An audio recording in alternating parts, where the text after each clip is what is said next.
Good morning or good afternoon, everyone. This is Weldon Reeves. This is our August Financial Insights webinar. And joining us today is Joanne. Pronounce your last name for me, Joanne. I'll do that. Giardini-Russell. It's a big one. Russell. And she comes to us from Howell, Michigan, which is near Ann Arbor. And she is an expert in Medicare and Medicare Supplements. And she and I became acquainted a few months ago, and I asked her if she would join us for this month's webinar, and she gladly accepted the invitation. Let me give you a brief introduction to Joanne. She is on the radio and TV and in classes teaching financial advisors, the general public, and CPAs about Medicare and Medicare supplements. She is a specialist in this area. She is the owner of Boomer Health Group, which is an independent provider of Medicare products, and they do business nationally. She used to spend her time in the financial services and insurance industry, but then she realized that so many financial advisors, myself included, don't know a lot about Medicare and Medicare supplements and how confusing that can be for clients, and she decided to go that direction and specialize. She holds licenses in property, casualty, life, and health in the state of Michigan, as well as health licenses in many of the states across our wonderful country. She lives in Howell, Michigan, with 5 children and a husband, Jeff. How'd I do, Joanne? You did fantastic. Very, very good. Good. Yeah. Do you want to amend any of that? No. Well, let's just say I'm almost an empty nester, so I don't have 5 active kids running around. 3 are gone. So yeah, I'm 53 and I've been in the industry essentially for 30 some years. So you have the story absolutely correct, though. Excellent. So are we ready to roll? Do you want me to pass? Yeah, I'm good. Unless you want to, is there any kind of intro you want to give to your client? Because I'll explain too, as I'm often brought in for these types of events. But if you wanted to preface it in terms of Medicare, related to anyone in particular out there that is listening, or potentially, feel free, and then I can take over with my sort of standard presentation. If there are questions, I would suggest people just kind of chat and jump in as needed. I will pass the baton to you, but then I've got some questions that I'll ask to kind of lead us off. Okay. How's that? That's perfect. Okay. Perfect. Oh. Okay. Should be We've shared. got you. All right. So I have people ask me quite a bit about Plan A, Plan B, signing up for Plan A or Part A and Part B. Is it mandatory? What if they have a health savings account? What if they're still employed? So those are kind of the typical questions that I get, just to kind of kick things off. It's confusing. Okay. It's very confusing, and guess what? All of that's going to be covered right out the gate, actually, in some of this stuff. And any other of your common questions, or that'll cover them? Because I'm sure I'm going to hit on all of them. How about we put it that way?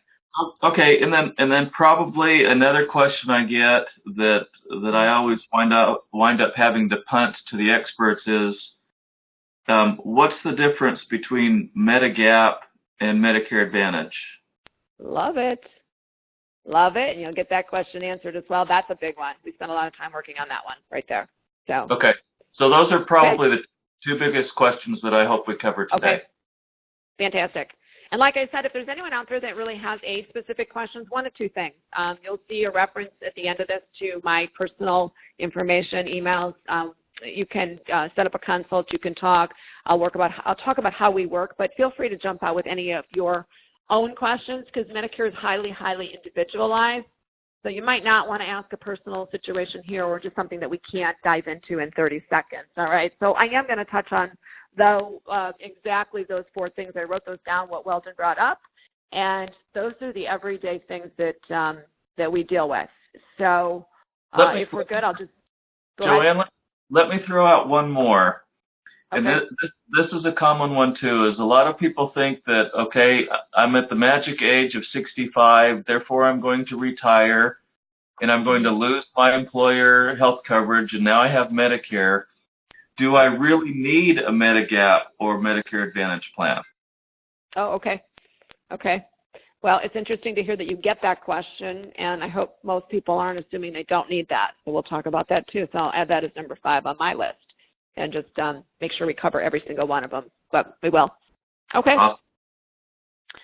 All right. So if we're ready, this is a little bit of my standard kind of presentation where I walk into community ads, or if I'm dealing with the client, I will say this is sort of what I walk through. I gear things a little differently when I'm teaching an advisor setup. And the reason, as Weldon said, I can make sure this, whoops, I'm already having trouble. All right.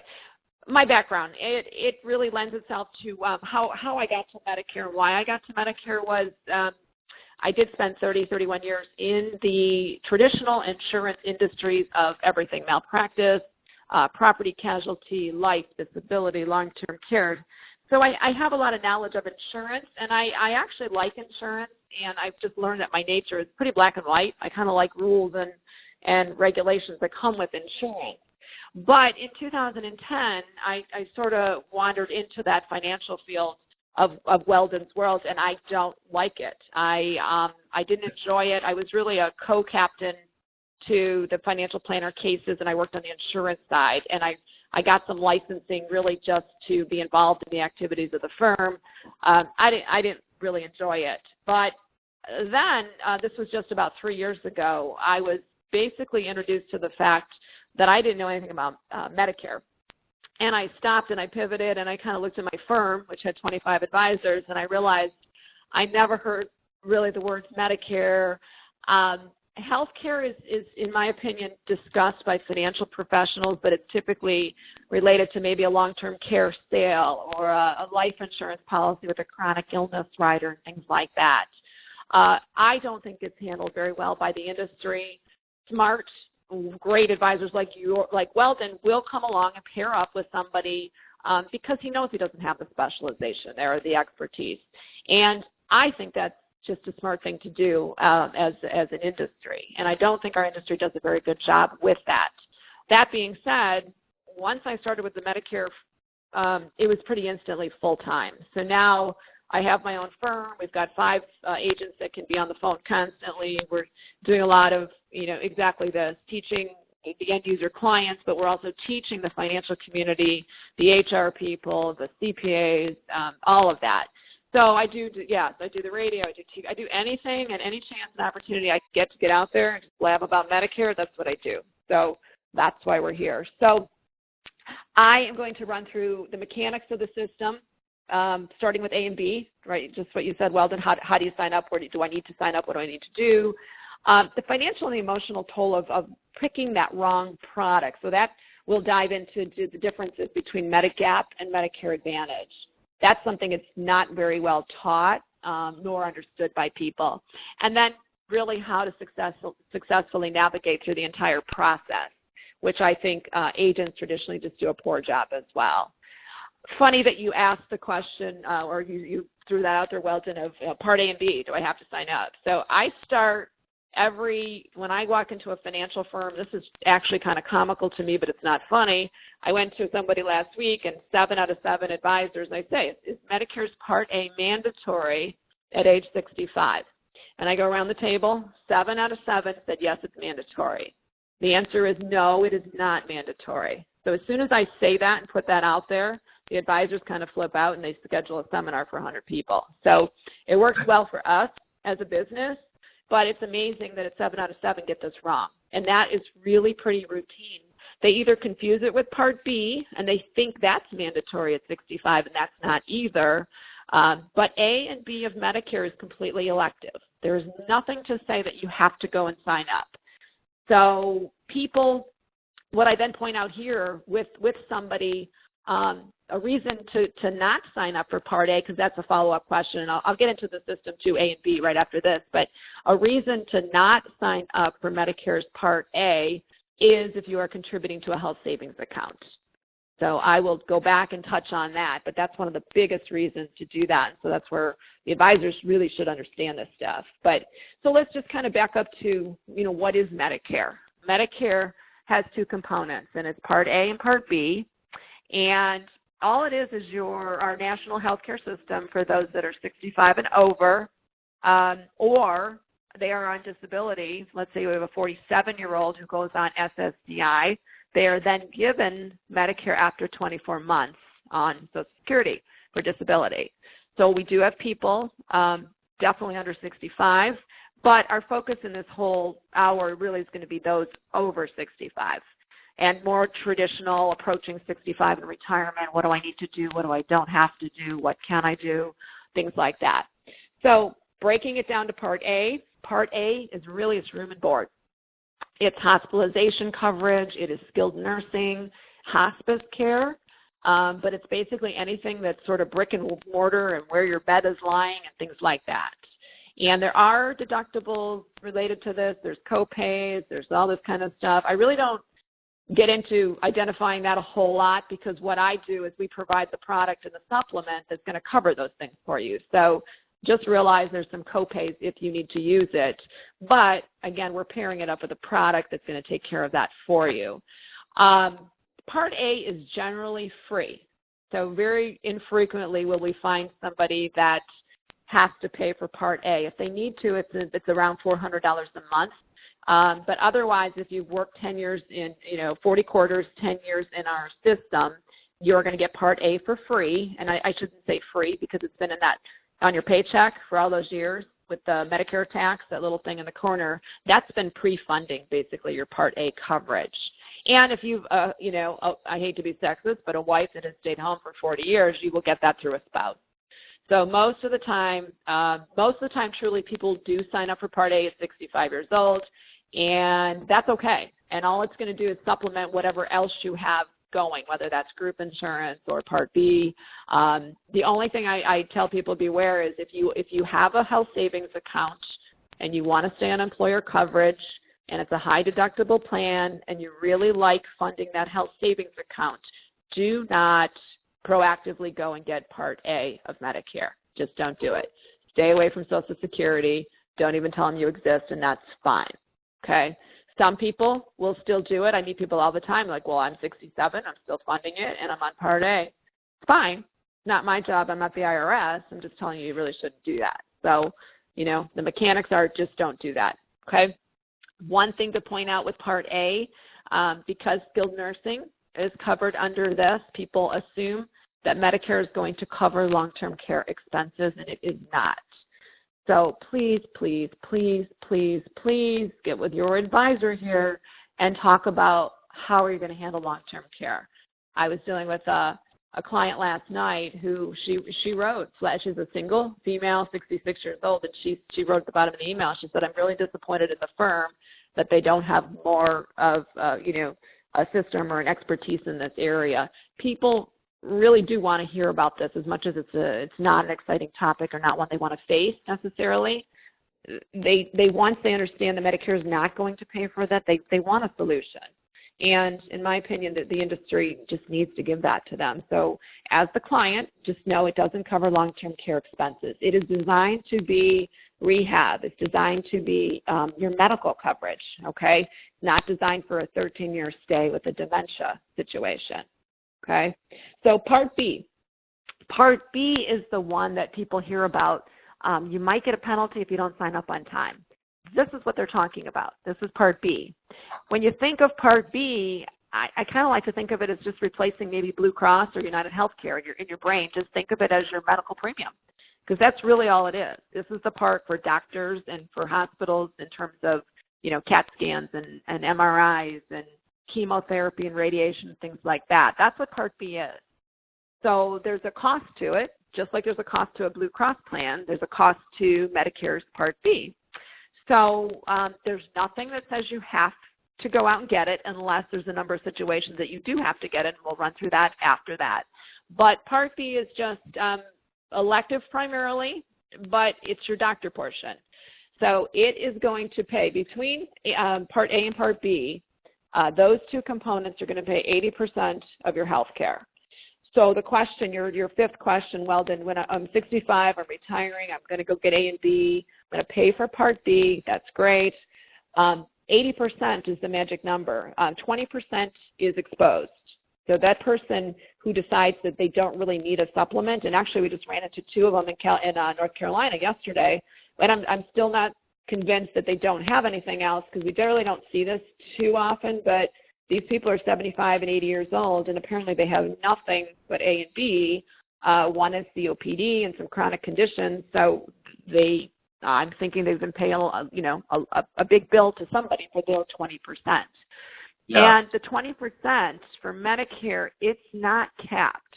So many of us are used to being on group insurance for 30 or 40 years where we have an out-of-pocket maximum for the year, right? So you're not going past $6,000, for example. That's not the case with Medicare. So Medicare is going to, have an unlimited number. So if there's a triple bypass situation, that's a really, really big copay for you. So what we do as an agency, because we are the provider of the products that come in and step in and pay that 20%, that's what we dive into. And then the product choices, which we're going to come back to.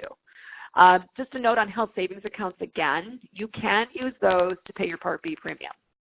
Okay, most people don't realize that you can, but you can. You cannot contribute any longer, so big distinction. Can't contribute, can't put money in that fund any longer, but you can take what's in there and go pay your Part B premiums, okay? Also to note that if somebody is on Social Security when they decide to take Medicare, the payment to Medicare is going to come right out of your Social Security check. All right, that's commonly asked is, well, how do I pay for that?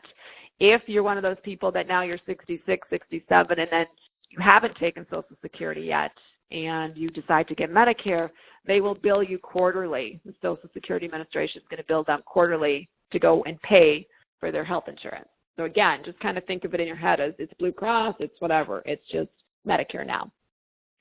Medicare does not cover routine dental, vision, and hearing. And we've all been used to having that with group insurance. We don't get that any longer with Medicare necessarily.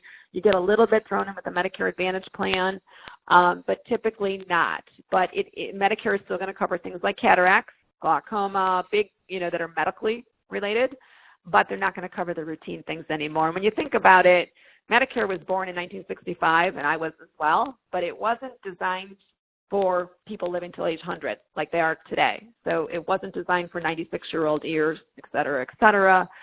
So we have a couple, products. Nothing is great, in my opinion, with dental, vision, and hearing, but there's some things out there we can do. But a lot of people are paying out of pocket for that, which is a big cost for some people that have chronic issues with teeth, et cetera. I know that could be very costly. Long-term care, again, we harp on those over and over and over. We will send you right back to Weldon and say, hey, go talk to him about long-term care.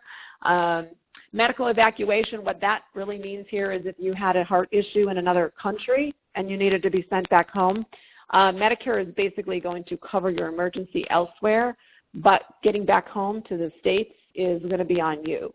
So this can be costly for people. So we always suggest trip insurance. If you are leaving the country, and just go tack on at $60 or $70 for most trips, and that can get you back and cover a $50,000 air ambulance ride on the way home. So, and we do have resources, but typically your own travel agent can find that for you.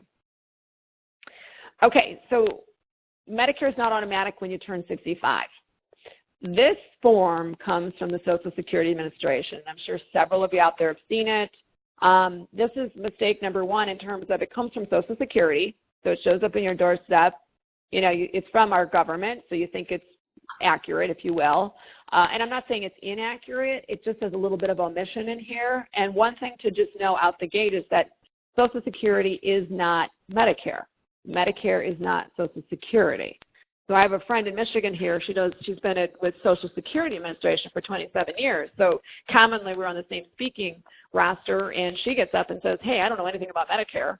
And she's from Social Security, and I'm not from Medicare Administration. However, I get up and say, I don't know anything about Social Security. I just handle Medicare products. But it's interesting that she won't touch it, and she says the same thing. It's blended to think that it's one and the same, and it's not.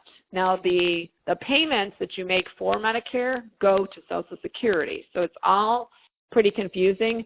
But this arrow just shows that, it really points and says, if you don't sign up for Medicare Part B when you're first eligible, your coverage may not start right away, and you may have to pay a late enrollment penalty for as long as you have it, which is your life. So what happens, I find, is that people get this statement. They might bring it to their advisor, but typically before that, they actually run to their neighbor, to their brother, to their sister-in-law, to their doctor, to all the wrong places. And then they're getting a whole bunch of crazy information. You absolutely have to sign up. You got to do this. I had a 72-year-old a couple weeks ago telling her neighbor that she absolutely had to get a drug plan at 65. This woman didn't need to. She was on group insurance, and she was just fine. But the 72-year-old neighbor had made a mistake and convinced this woman she needed a drug plan. She does not need a drug plan. So lots of issues just start right there, and that's what you hit at 65 years old. So it just means when you're turning 65, you're eligible for Medicare. That's all it means. Just change that in your head to you're eligible. Doesn't mean you have to go get it or do anything. These are the situations we run through with everybody. So, okay, if you're eligible for Medicare and you call us, these are some of our questions. Well, what options do you have for coverage now? Do you have a retiree coverage, option? This has been going by the wayside in the world, just like pensions and et cetera, that, we're losing these plans out there. My father, who is 78 years old, just, January 1, his Consumers Energy health care is going away, and they're replacing it with an HRA. Honeywell, we've had Honeywell people where an 80-year-old is buying insurance for the first time because the plan just got canceled by Honeywell. So, it's definitely out there. I know down in Texas you have the teacher retiree that's been in the headlines with that system has been a mess for a couple of years now. But retiree coverage is there for some, and it's fabulous for some. But it's always breaking it down and really looking at it. So if that's not you, are you actively employed? Hey, I'm 65, I'm still working, I'm healthy, I enjoy working, I want to work till I'm 67. Okay, so our questions are, are you in a small employer situation? So that's our first question with that one. Are you a CPA with 8 people in a practice? If that's you and you're in a small firm and you want to continue to work, but you only have 8 people on a group plan, you do have to get Medicare because Medicare is your primary insurance at that point. But if you tell me that, no, I have, 400 people on our group plan, then we will say, you're fine. You can stick with your group plan, and you don't have to get Part A or B.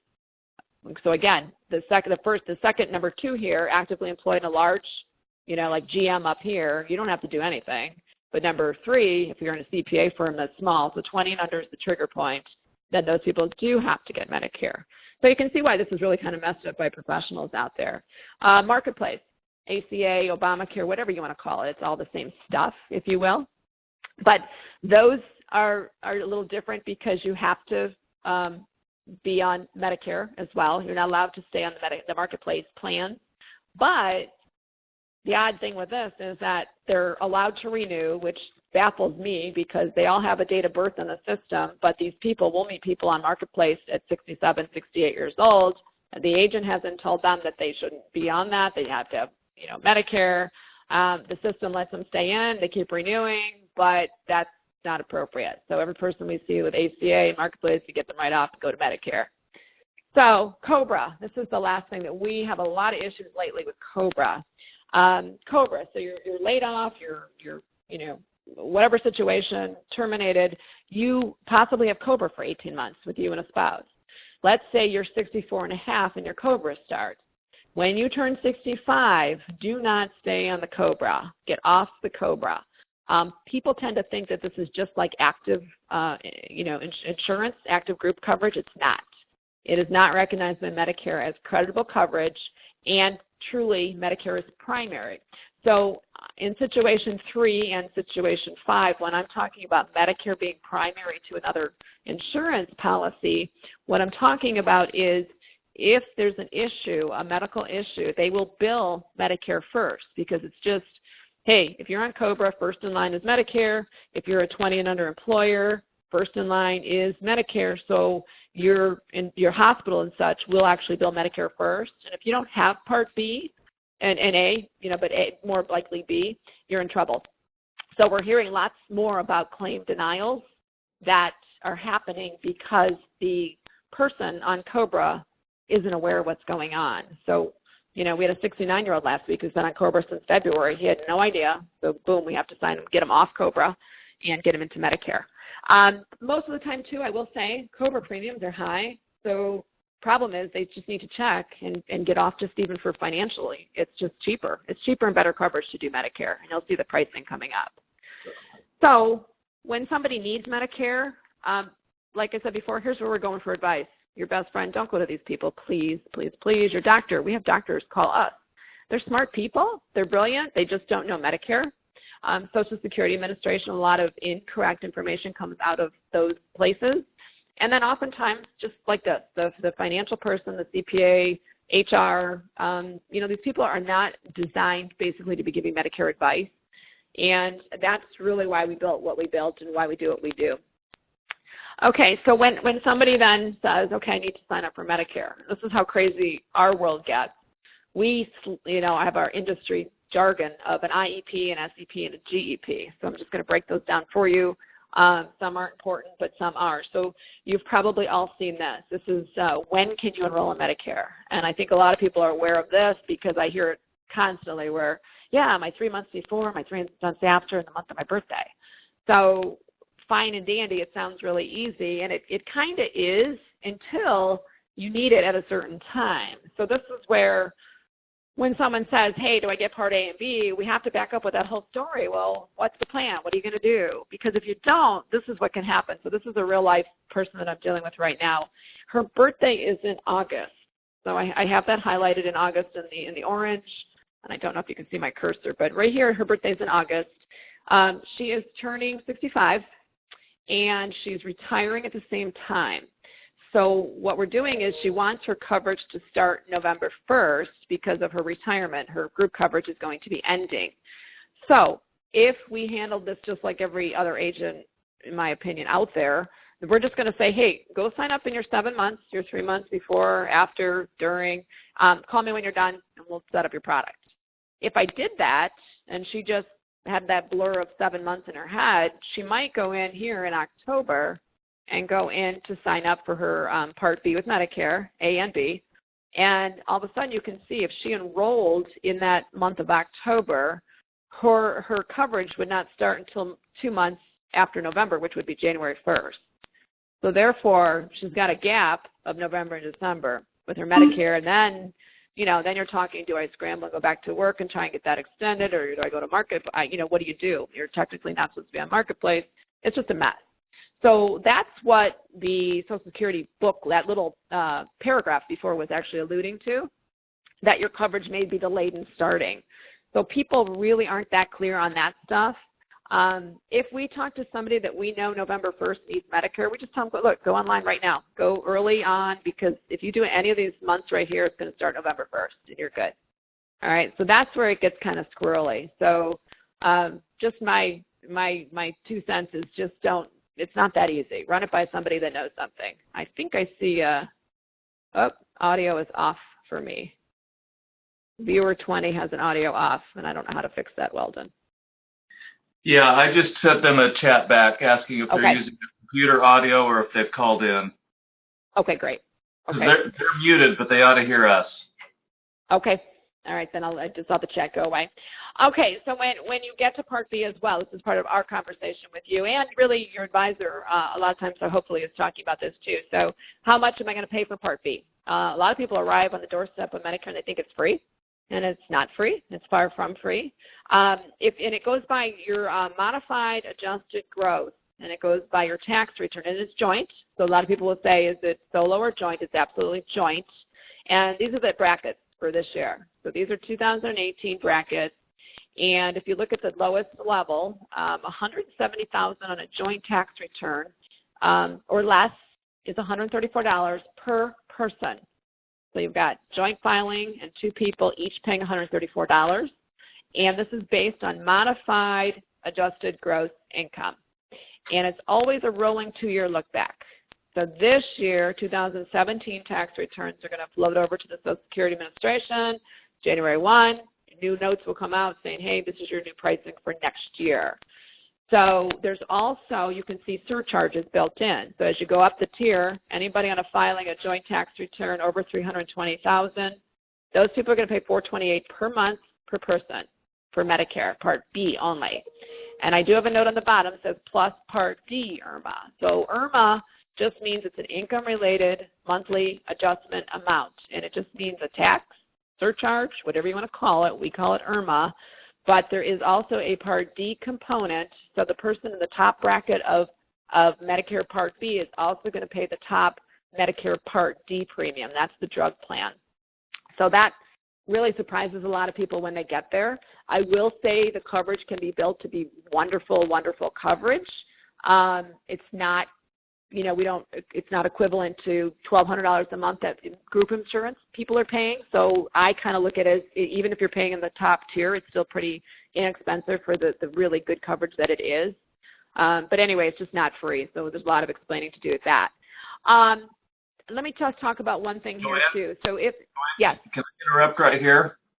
Sure. So it's a 2-year look back, and what if we have a taxable event, whether that's a bonus that comes in after retirement, comes in a couple of years, and it bumps us up. So 2 years later, we're going to have an increase in our Part B Medicare premium, and then does it go back down after 1 year? Yes. Assuming income goes back down? It's going to float back down. It's going to float back down. So if they're looking the year later and that's gone, yes, it's going to float back downward.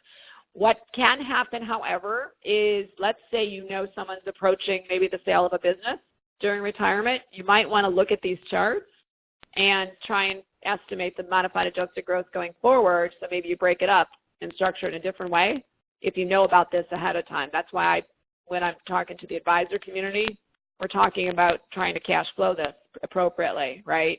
Because that absolutely can happen. Maybe your bonus is out over 3 years, right? So you're not bumped up into category 3, for example.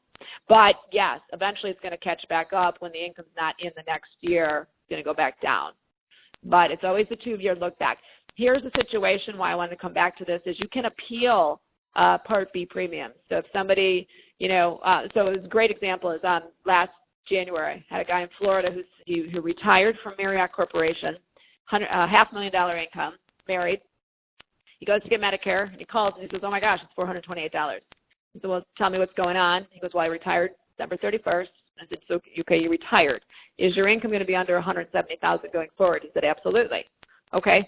I said, take your retirement letter, retirement package, anything you can take in to substantiate retirement, take it into Social Security, and appeal it. Here's the form. We send him the form.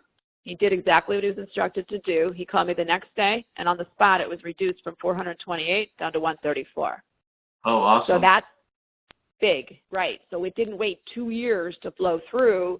He saved a bunch of money right there. So just realize work stoppage, retirement, even work reduction, if you're going from full-time to part-time or 10 hours a week, life events such as divorce, death, things like that, anything that has a dramatic impact on income, you can go in and you can appeal, and we provide the forms for you and just try and coach you through that too. So, yes, just realize that it is appealable for certain situations. Okay. Now, this is where we get into actually the coverage. So that whole question of what's the difference between Medigap and Medicare Advantage. This is where I start with it.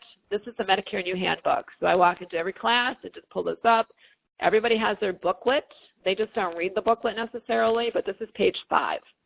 And what I love about this page is it's just so clear and it's so simple in terms of this is the government telling us that you have 2 choices to get your Medicare coverage enhanced by. So what happens is if we're talking to people, if you look at that third, the middle, where the middle box down here, the third one, it says supplemental coverage. If I do a seminar for 100 people, I'll say, who has supplement coverage? 98 hands go up. And then I say, who has Medigap? Every single hand goes down. And if I say, who has Medicare Advantage? Every hand stays down. People don't really know what they have. They know what they kind of carry a card. They just don't know what they have. And beyond that, I don't believe, I'd say 8 out of 10 people don't even understand what they have, even if they know the name of it. So if you look at this little chart, supplemental coverage is one of two things. So that's why I'm very clear about calling this thing Medigap and Medicare Advantage. They have two different names to me. You can add Medigap, where I have the arrow on the left. It says you can add a Medigap policy to help pay your out-of-pocket costs, like deductibles, co-insurance, and things like that. So what happens is with Medigap, you are actually staying in original Medicare. You are staying with Part A and Part B, and then you're purchasing Medigap from people like us, and it's an independent insurance carrier. And Medigap's just going to come in and pay all your stuff, basically, is how it works. You add a drug plan, you get the drug coverage after that. And the bottom line is the favorite feature of many, many people. You can go to any doctor that accepts Medicare, any doctor, any facility, as long as they accept Medicare. And that is your only question. Do you take Medicare? Yes. Okay, come on in. Medicare Advantage on the other side is very, very different. It is very much actually like your group insurance. You know, you're used to maybe having United Healthcare as your provider. So therefore, you have to get on the phone and say, hey, do you take United Healthcare? No, we don't. Okay, on to the next phone call. That's what you're doing. You still have networks. You have copays. You're cost sharing. You have a maximum out of pocket of, it can be anywhere up to $6,700 with a Medicare Advantage plan. They do include your prescription drug plan in there. So when you think about it, it's a lot like group insurance. So that's one of my theories as to why it's so easily sold and so easily accepted, readily accepted by seniors, is because it looks just like stuff you've been on for 40 years. All right? So what I do then is, this is kind of where it becomes crystal clear to people. I run through an example, and I use my husband who had a double knee replacement a couple years ago. And I use my zip code, and this is just picking a middle of the road Medicare Advantage plan in my area. Premium is $137 a month.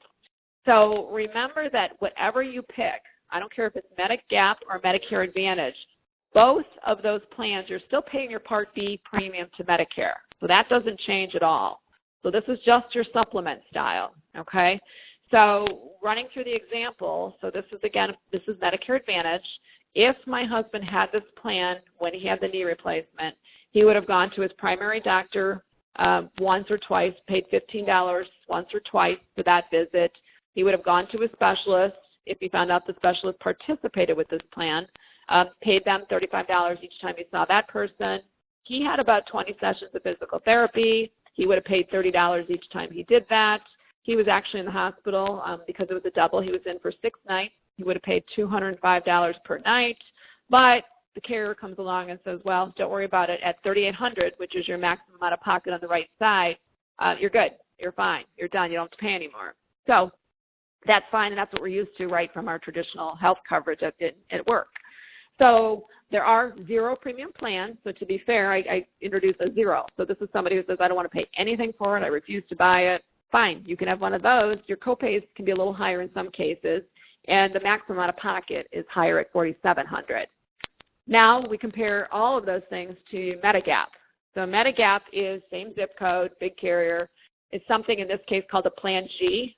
It's my current favorite plan, Plan G. So in this case, he would pay $120 per month to an insurance company, carrier, and he would go see his primary care doctor, pay nothing. He goes to that specialist, which he doesn't need to clear it as long as that person takes Medicare. Remember, he can go. Pays nothing. He goes to those same 20 sessions of PT for $0 each time. He goes to the hospital for those 6 nights and pays $0 per night. And his max out of pocket is $183, which happens to be the Medicare Part B deductible. So that's his responsibility under a Plan G situation. So usually the question here is, well, what's the trick? What am I missing? You're not missing anything. Absolutely nothing. This is just, in my opinion, it's just lack of education. It's Medicare Advantage for an agent perspective. We get paid more. It's easier to do. It takes about 3 minutes to really rifle through that. It's very simple. And Medigap could have medical underwriting, and we'll talk about that too. But there's really nothing here except it's a huge difference in coverage. Very big difference out of pocket too.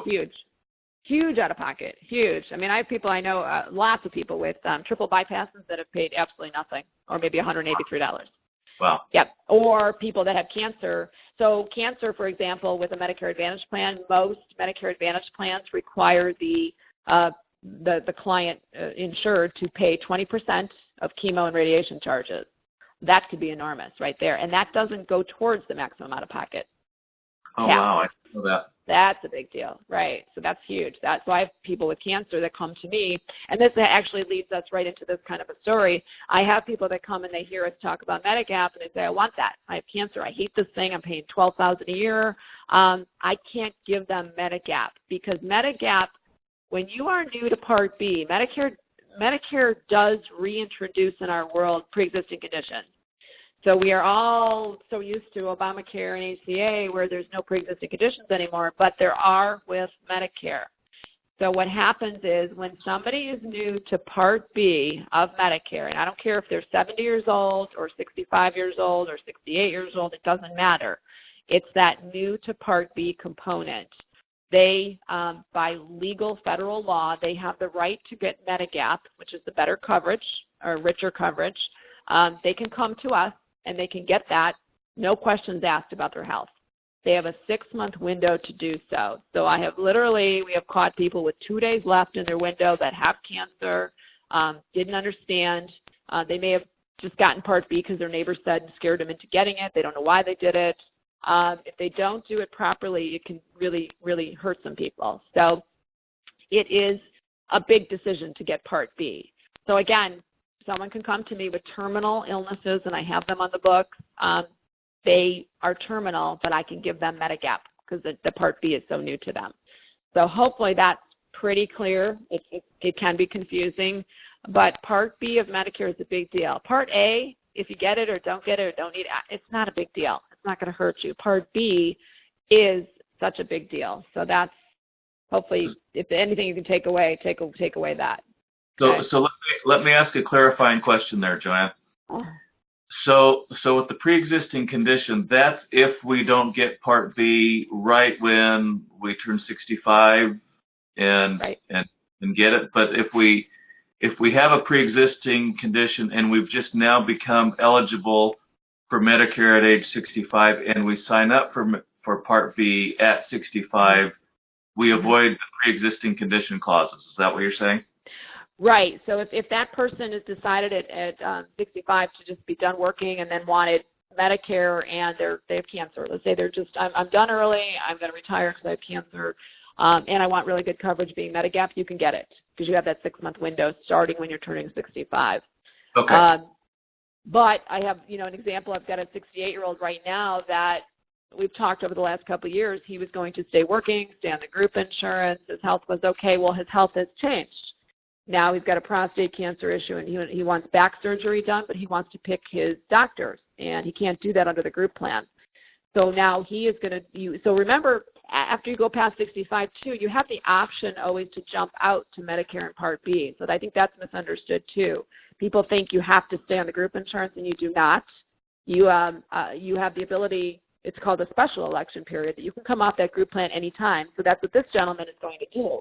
He's coming out of the group plan saying, hey, I don't want to deal with United Healthcare anymore. I want to go where I want to go, and I'm Medicare eligible. I think he's 68. So he's buying Part B, and he's going to buy a Medigap because he's new to Part B. I can give it to him, even though he has prostate cancer. Awesome. Okay, good. Yeah.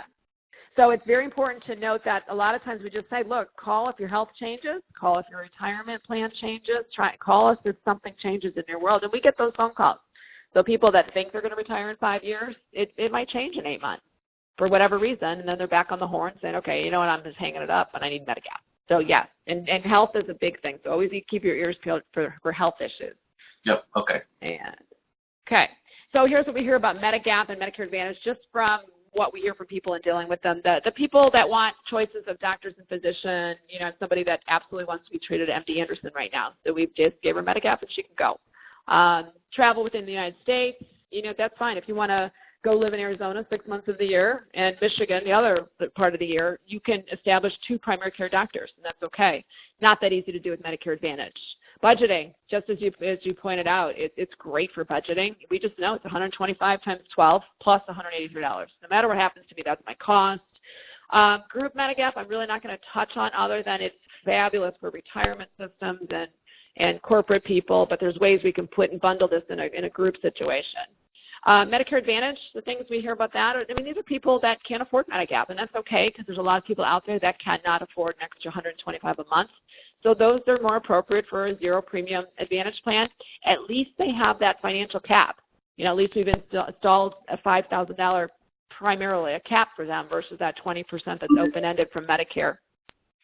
VA system people, so we get people down here. Ann Arbor has a good VA system, but some people don't want to stay in it. So we can actually pair and give them a Medicare Advantage plan so they can go outside of the VA, and that works really well. People that are fine with networks. I do have some people that say, I'm never leaving the confines of my HMO, and I don't care, and I'm good. And if they can live within that, that is absolutely fine. The funniest one to me, though, is I'm healthy and I'm staying that way forever. And they really mean that, and they think it's going to happen, and I hope that works out for them. So well, that's me, Joanne.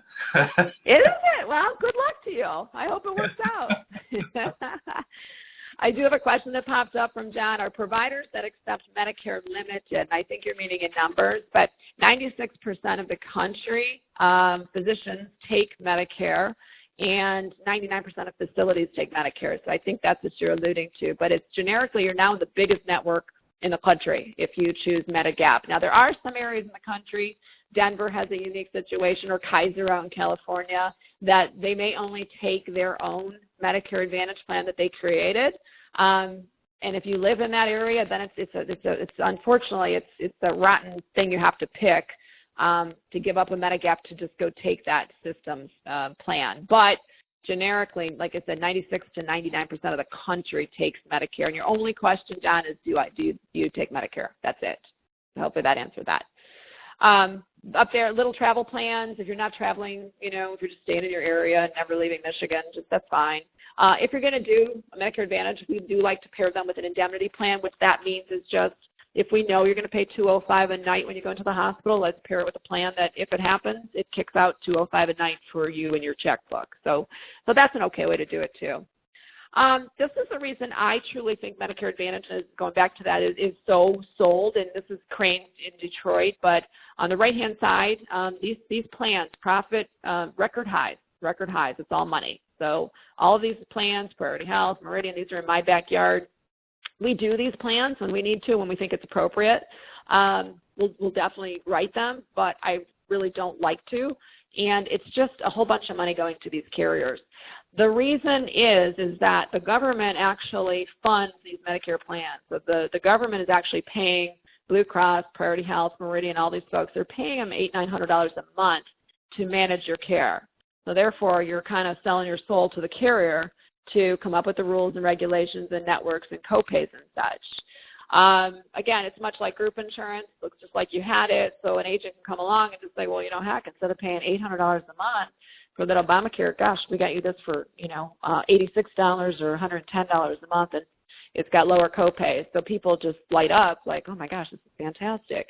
Then lack of education. Nobody's reading the handbook. Nobody's really describing, two products. And then on the bottom thing is, I know you probably can't see very clearly, but this just cracks us up because this came from an agency owner. And a lot of agents will kind of push the theory of, hey, you have a single ID card with Medicare Advantage. It's great. You just go waltz in and out of the pharmacy, the doctors, the hospital. You have one card. With Medigap, it requires 3 different ID cards. But she clearly says in this email, however, for someone who is sick, it would be ideal because while it can cost more, it does provide for less out of pocket in terms of copays and deductible. So it's great coverage, but God forbid you have to carry 3 cards. It just cracks me up. So this is how it's sold. And so the person just listens to their agent of 20 years and just said, oh, well, then give me that one for sure. So it's just nuts what's out there. That's the indemnity plan that we can build and pair with, like I said, Medicare Advantage. This is back to Medigap. So Medigap also, then the next layer of confusion is, so when someone comes and says, okay, I get it, I want Medigap, this is where we start. Okay, we have plan C, F, G, N, all these different plans.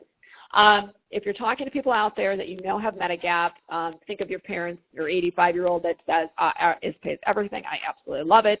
They have plan F or they have plan C, and they are the best, but I alluded to the fact that plan G is my current favorite. And the reason is because plan F and plan C are going to be going away in a couple of years. And if you look down here, this was announced in 2015. So what happened is in 2020, the government just wants people to have some skin in the game. They want them to have a deductible. So the deductible for that Plan G is, if you look right here, the only thing missing in this box between those two plans, the only thing missing is the Part B deductible. So when I reference 183 consistently, that's what I'm talking about. So that 183 is your responsibility, and that's your skin in the game. I don't think it's a whole bunch, but I'm used to a $6,500 deductible too. So it's going away. So when we meet these people, so it's funny because we'll talk about Plan G being the better one, and they go talk to their neighbor, and they have Plan F, and your person's crazy because they don't know what they're talking about. The person that has Plan F just isn't told that Plan F is going to be going away. So what happens to a plan when it goes away? These people are going to be grandfathered, so they can keep it, and that's great, and they're all excited. Problem being, now remember, and go back to Medigap, that it has pre-existing condition problems. So if I knowingly sell somebody a Plan F today, and I know it's going away in 2 years, what happens if that person has cancer in 2 years? I know I can't move that person to a Plan G at that time. If that person then is stuck in that pool of Plan F people, they are then stuck with a bunch of people that are old and sick and unhealthy. And as they get older and unhealthier, what happens is rates go up. So those people, I believe, are going to be stuck holding the bag with rates in a few years. So anyone we meet that has a Plan F or C that we can move, we absolutely move them right now. I just want to I use this example too. This is exactly what happens in a closed pool of business, and this is what I see happening to Plan F eventually. This is a person in Florida, upper right-hand corner. She wrote on her own handwriting, $478 a month is what she's paying. Now she's 81. It's also in Florida, which is pricey because it's just a bunch of older people on a peninsula and using the services. It's expensive. However, if that green arrow does point out what she should be paying, and what I find interesting is she's with Mutual of Omaha, but if you look at my rating system, it's $271.61 for United of Omaha. So they use the word Omaha pretty freely in these statements, and it's just Mutual of Omaha made a different book of business here, and she can't have it. She does have cancer, so she can't move. So it's kind of fascinating, right, that she should be paying $271, but they're charging her $478, and she's stuck. She's absolutely stuck. So no matter if I try to put her with AARP, Humana, it doesn't matter. She's stuck. She can't get out of that. That's what can happen to their people that are Plan F and Plan C. So like I said, that's why it's pretty simple for us just to say, hey, we think it's coming. And then the other thing is actually when you run the pricing, today's pricing for a 65-year-old with an F versus a G, G is typically like $300 less than an F. So why would you ever give the insurance company $30 extra a month for them to hand over a $183 deductible? It just doesn't make any sense. Right. Yeah. So once we just walk through that, it's pretty simple. So to me, again, it's just the education. It's just education. So 55% of people out there in the country have Plan F. It's been very popular, but again, it just pays everything. It's a fantastic plan, has been, and it had a good ride. So the question we get too is G going to become the next F? And it might be. In 8 to 10 years, we have no idea. So then Plan N kind of comes into play, and we can do that in a couple states. But group, we're going to kind of skip that actually. So if somebody wants Medigap, we're going to pair that with a Part D prescription drug plan. So it just means it's a la carte. What's nice about being a la carte for your drug plan is, let's say you have a doctor that you adore, and all of a sudden your Medicare Advantage plan takes your drug off the formulary. And then you find out and you have to change your whole Medicare Advantage plan just to get your drug covered. Well, then what if your doctor doesn't take your plan anymore? Okay, so that's kind of messy. It's kind of nice when that agent kind of says, hey, you don't want to have 3 cards. We're the opposite. We kind of say, yeah, you actually want 3 cards because then you have more control. So what happens in our case is if somebody's drug falls off a formulary, we find out in the fall, and we know that ahead of time so that we can shop for a new drug plan, which is coming up in October. So drug plans are optional. We don't let any client not have one. First, you can be penalized if you don't have the plan, and it's 1% a month for every month you don't have it, and that's indefinite and for your lifetime. But more importantly, what if you're diagnosed with something? Let's just say I'm signing somebody up now and they refuse to buy a drug plan. And they come back to me in March and say, you know what, I just have this crazy thing I have to take. It's $8,000 a month.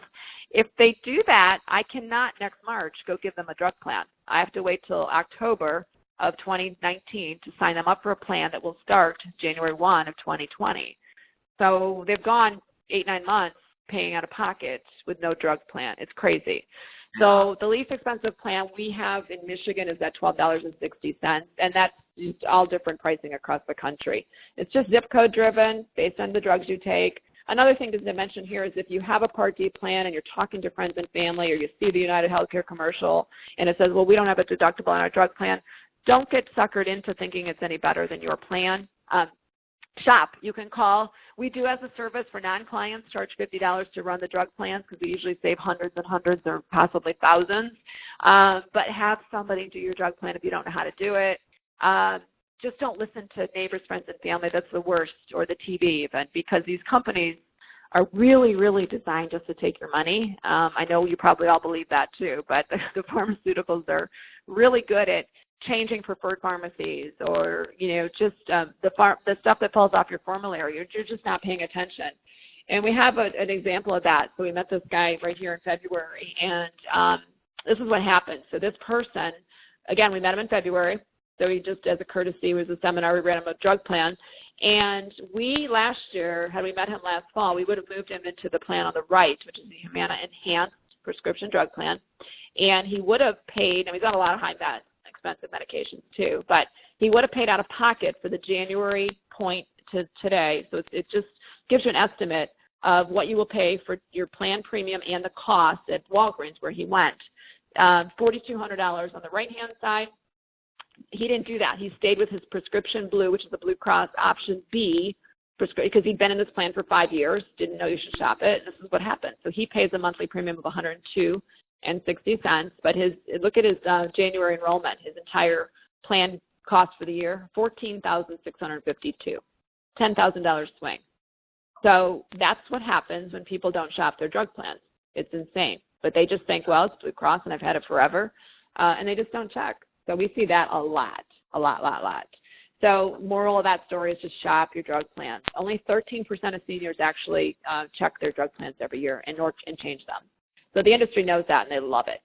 So this was his. He had 2 significantly costly medications that fell off the formulary, and the formulary just means what the carrier is going to cover in the future for that drug plan. So huge. So we help people do a lot of things. We teach them things like GoodRx. GoodRx is a great resource for all of you. Just take note of GoodRx. You can go on the website. You can go on an app on your phone. It's a great way to compare medications just to get the retail cost, because your drug plan card isn't always the best way to get your medications for the lowest price.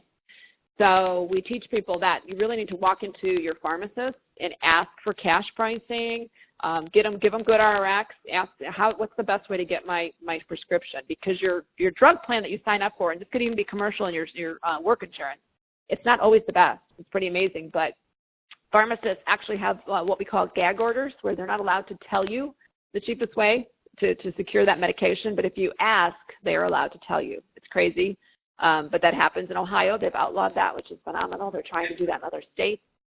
It's crazy that you have to outlaw that, I think, but it is what it is.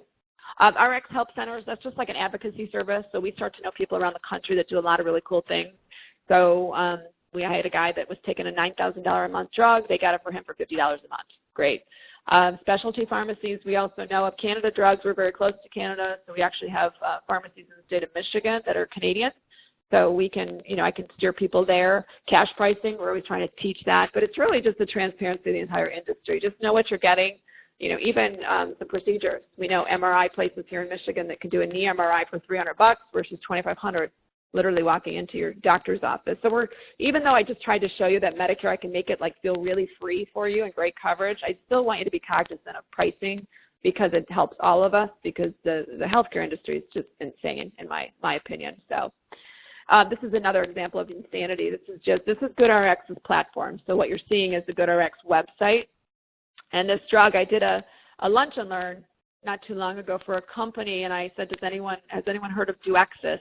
And a lady said, I have, and she takes it. So when she takes this medication, she walks into the pharmacy and pays a $10 copay, she told me. That's it. And if you look at the cost at Costco, it's $24.73 for a 90-day supply.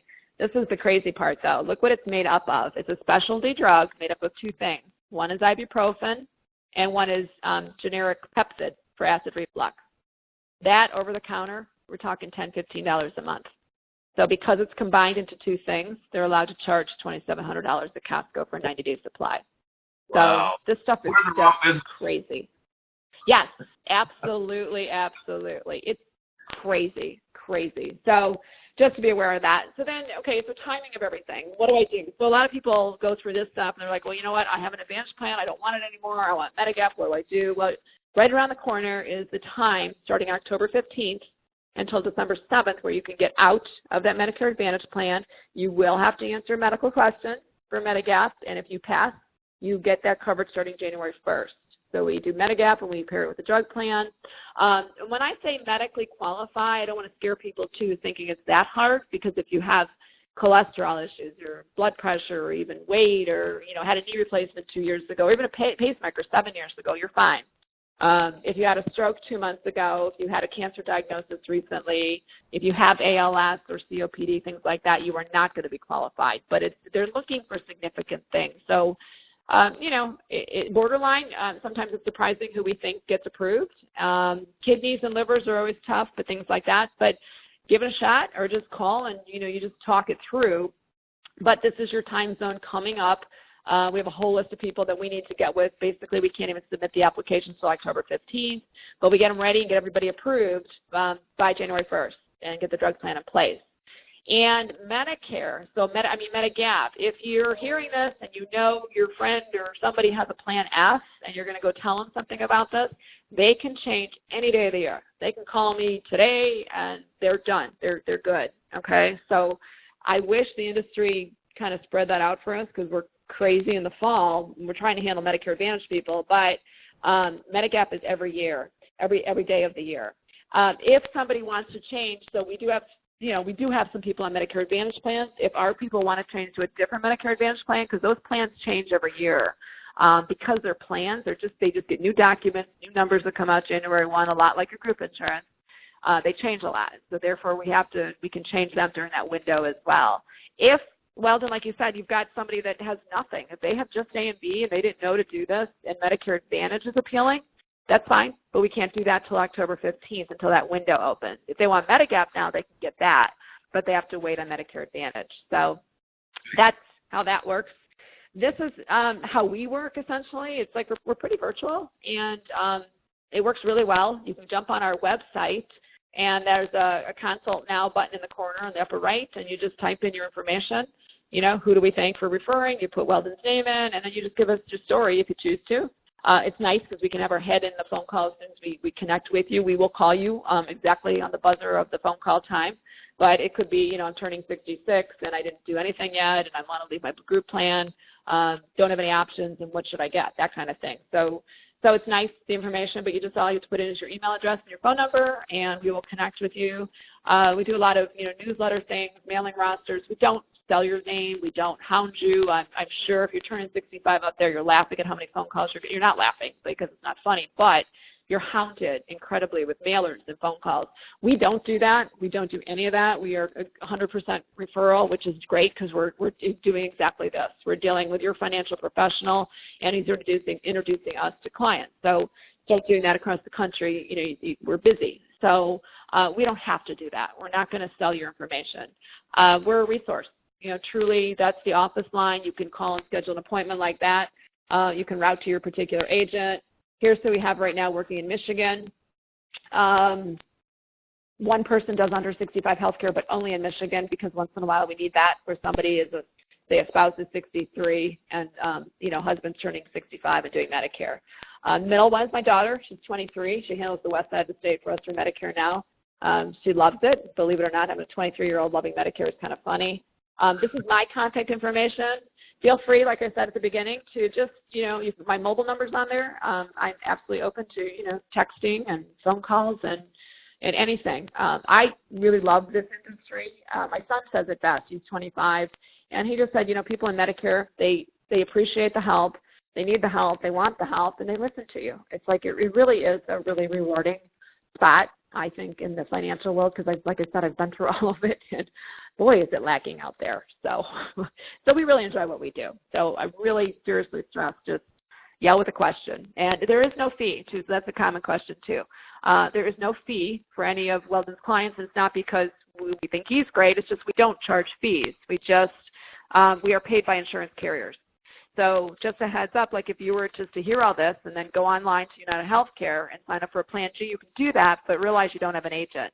They're keeping the agent commission. They're not charging you any less. They're just keeping the commission that could have gone to us, and we would be your agent.